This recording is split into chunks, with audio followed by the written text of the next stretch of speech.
chers chevaliers, chers confrères de notre ordre constantinien, les derniers temps étaient rudes et cela va encore durer. Cependant, ces jours-ci, le Luxembourg retrouve un peu plus de joie. Avec notre famille grand-ducale, nous nous réjouissons de la naissance du petit prince Charles, qui, si Dieu le veut, sera un jour notre grand-duc. Nous sommes aussi dans le temps de notre octave, où nous célébrons notre céleste patronne, Marie, la mère de Jésus, la consolatrice des affligés. Dans des temps turbulents, nos aïeux l'avaient choisie comme patronne de la cité et du pays. Et l'histoire montre combien de gens ont trouvé consolation et force en invoquant Notre-Dame. Ces jours-ci, bien des choses nous troublent. Et combien sont nombreux nos propres soucis, ceux des gens que nous connaissons et aimons. Et on sait combien est grande la misère dans le monde. La naissance d'un enfant est toujours un signal d'espérance.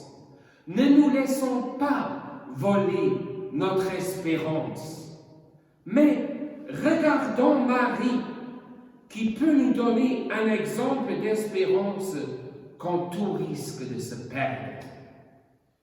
Ici, depuis la Kirsta Klaus, le plus ancien sanctuaire marial de l'actuel Grand-Duché, avec un texte peu connu de la tradition liturgique de notre archidiocèse, la traduction française de l'hymne des vêpres de la solennité de Notre-Dame, consolatrice des affligés, portons les malades et tous ceux qui les soignent, portons tout ce qui nous pèse et ce qui va mal au monde, portons bien sûr aussi notre prince Charles nouveau-né avec sa famille et la patrie, avec Marie, devant Dieu.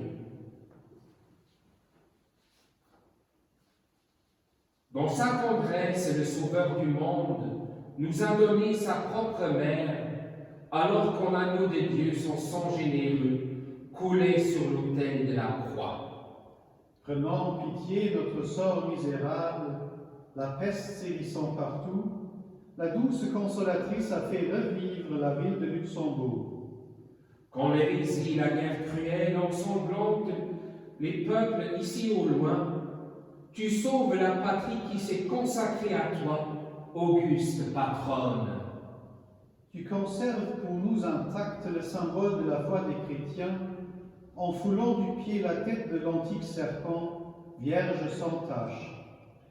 En reconnaissance, nos pères ont établi cette fête, chaque année au retour du printemps. Que dans la joie, les fils remplissent le vœu de leurs fervents aïeux. D'innombrables présents en or font briller au milieu du sanctuaire l'autel où Dieu lui-même s'offre, aux vivantes victimes de la nouvelle alliance. Hâtez-vous, citoyens, vers la douce mère, qui dans ses bras maternels présente au monde son Créateur pour qu'il reçoive sa bénédiction. Les rayons du soleil irradient sa robe, 12 étoiles couronnent sa tête. Le croissant étincelant de la lune brille à ses pieds. Que la Vierge Marie nous apprenne à chanter sur la cithère. Gloire au Père et au Fils et au Saint-Esprit, gloire à l'Éternelle Trinité,